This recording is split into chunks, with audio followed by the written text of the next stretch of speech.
1045 The Team, 1045theteam.com. Andrew Williams, Tom Gozlowski, your NFL Week 3 New York preview. And we only got 2 games this week because Giants, Bills play each other, and then we got the Jets over in London playing Miami. So we'll kick it off there. 9:30 game, Sunday morning. And excuse me for my attire. Let me say this now. I'm in a dark place after the Steelers. Dubs? Why are you dressed in a hoodie? I'm like, my hair's not, my hair's not done. I'm like, Steelers, Ravens. I'm in a very dark place right now. Because you're a Steelers fan and what happened in the game. Yeah, we won't recap that for all you out there. The Ravens won in overtime after the Steelers missed a bunch of I'm only doing this for you, really. Now it's just like, all right, we'll go. Let's get it off. If it makes you feel better, even though you had a bad yesterday, I had a bad week last week. I went 0 for 3. If we had like the golden sombrero, I would have been rocking that. Yeah, you're like 1 for 5? No, what baby? 1 and 5 right now? It's not been great so far. 1 and 5. Long season ago. I went 1 and 2 last weekend. Because you picked Miami. I did pick Miami. Yeah. So we'll start off there. Okay. Jets playing Miami over in London. Oh, I love. My thing is, I don't know who we want to pick. Instead of bloody accent. I think in this game you look at the Miami Dolphins. It's crazy to say it in week 4, but is it almost a must-win for Joel Philbin and company? A lot of pressure's been put on the defensive line after the signing of Ndamukong Suh in the offseason. People point at Suh and say he's not doing enough. I look at it and say, there's 3 other guys in the defensive line. They got to make some plays as well for Suh. But Miami needs this game badly. Ryan Tannehill, the big contract, months ago he picks up from the Dolphins. The Jets make headlines, even though they lose the game, but because of that wild Brandon Marshall pitch, I think the Dolphins. Oh, it's a mess. I think the Dolphins going to find something in that running game to help them in this game.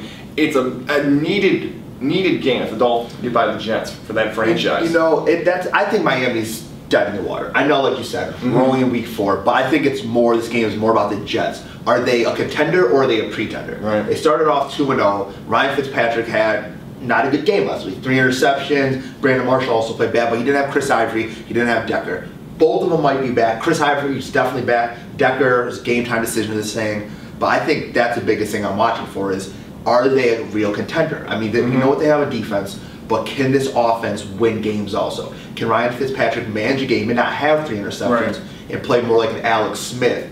So that's the big thing. But what's your key to victory? My key to victory is if someone on that Miami offense in the backfield can get some momentum against the defensive line for the Jets. Leonard Williams, the big rookie up front. Those guys across the board, Wilkerson and company, they're trying to find plays that they can make. I look at that running back core. Can they establish the run and not force Tannehill into 2nd and 3rd and longs? That will be the difference. I think for the Jets, well, Miami, they got to come together. We know that. Ndamukong Suh is doing what he wants. He's not listening to the play calls. They might have missed that. That might have been a bad pickup now that you think about it. But I think when we're looking at the Jets, it goes back to getting that running game going again. Last week, they couldn't really do it, just Bilal Powell. Chris Ivory's back. Can he be that featured back that they want him to be? And I think from there, the Jets could come out and win. But what's your prediction? I take the Jets 20-17, but the Dolphins come out with the lead early. The Jets have to fight back. Chris Ivory, if he's healthy, will help the 4th quarter comeback. Fitzpatrick won't force a lot of throws. I like the Jets coming from behind to win this game in London 20-17. Really? Coming from behind? Yeah. I think this is going to be an absolute blowout. I have 28-6 the Jets winning this game. Okay. I mean, I just don't think... I'm not a fan of Tannehill. Every single year we hear, this is his year, he's going to do better this year. Jarvis Landry's good. Don't get me wrong. He's a great wide receiver, great slot guy. I'm not a big believer in Lamar Miller either. Every year I feel like we hear, this is Miami's year. They're going to get better this year. A lot of people had them. They're the biggest threat to the Patriots. They don't look it. No, they don't. He's not an elite quarterback. He's a guy that was a wide receiver, now the quarterback. So, yeah, I have the Jets winning out big. But then let's move 1 o'clock, a normal game, not across the pond. Giants, Bills, baby, New York. This is exciting because both teams really have a lot of momentum going into this game. Buffalo had a huge win last week.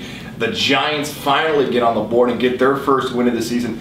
Both teams feeling really strong heading into this game. This not only is the best New York matchup of the week between 2 New York teams, but it's the best matchup I think in the NFL. It's going to be the most competitive game of any matchup in week 4.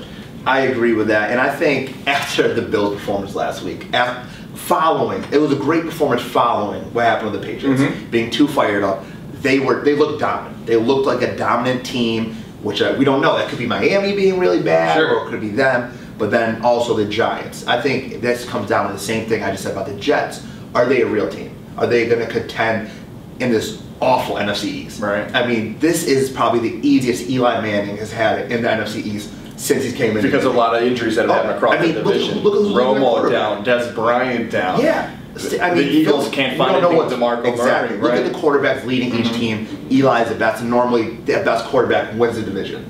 So what's the key to victory for you? I think the key to victory has already happened before they've even kicked off. Sammy Watkins out, LaShawn McCoy out. That's a lot for Buffalo. I see the Giants trying to pressure Tyrod Taylor. Let's not forget, this is only his 4th start in his NFL career. You've watched a lot of Tyrod Taylor, but the Patriots did a solid job of blitzing him and putting him in uncomfortable situations. I think Tom Coughlin and that defensive coordinator staff will try to blitz Taylor, make him try to win the game on his own, which he hasn't had to do yet in his career, and that's going to be the difference in this one. I think the thing I'm looking for is who on the Giants is going to break out and take that featured back spot. We all think it's Rashad Jennings, but he hasn't done it this year. He just hasn't been able to do it, if you want to say it's offensive line or whatever. Shane Vereen's looked good. I know he's more of a pass-catching running back, but he's looked really good. And Andre Williams also last week looked pretty good. So I think I'm watching for... yeah, this is our production, ladies and gentlemen. Someone must be a Rashad Jennings fan. Exactly.